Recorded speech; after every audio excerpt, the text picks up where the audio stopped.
เข้าไปในศาลาเดินเข้ามาด้วยน้ำตากราบพระ3 ครา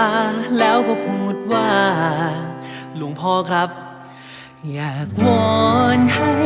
เธอกลับมาให้เป็นเหมือนดังสัญญาที่เธอเคยพูดว่าเราจะไม่ร้างราแต่แล้วก็มาทิ้ง